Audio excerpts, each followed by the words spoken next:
today's talking point from your official guide to being a good Republican. Talking point number 12, 6588.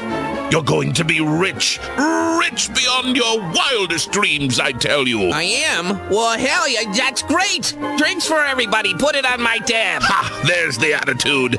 You see, many economists think that Americans suffer from, experience something called the lottery effect.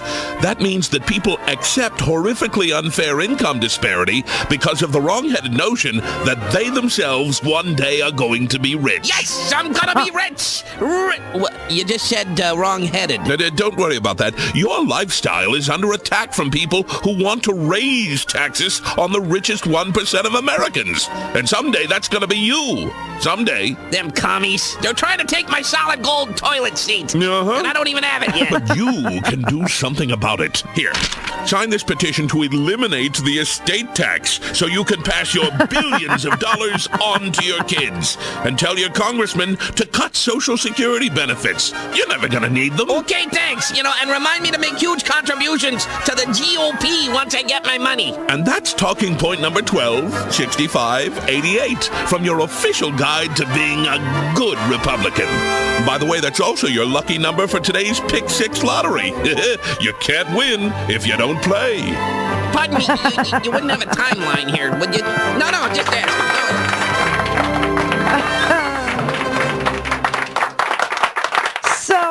Everybody in the world who has been oppressed by income disparity, meaning all the money in their country has been concentrated at the tippy top, has all decided that they have all in unison. There's this large awakening going on around the world in places like Egypt and Tunisia, Libya, Sudan, Syria, Yemen, Bahrain, that their leaders are ripping them off, that they are wealthy countries, they are not broke, and that they have been living in the most deplorable conditions for entirely too long. Their kids don't get educated. They don't have any kind of security. They are policing, they're being policed by, the security apparatus of the state or private, people are policing them.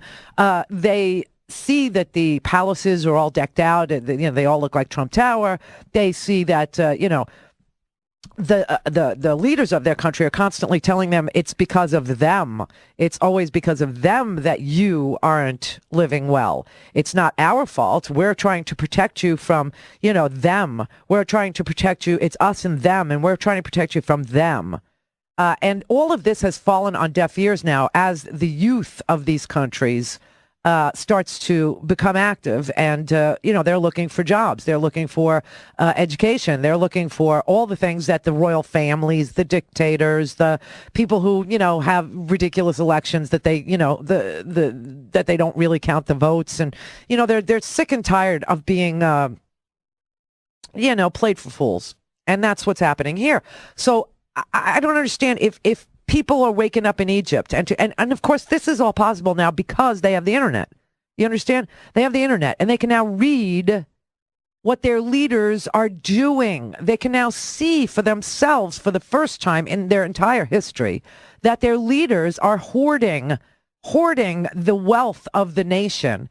And, every once in a while, if they make noise, either they get jailed or they get arrested or they get beaten, or sometimes, just to keep the peace, the leader will write a check to the people, a one-time check, like a tax rebate, and give it to them and say, okay, there you go. And it should.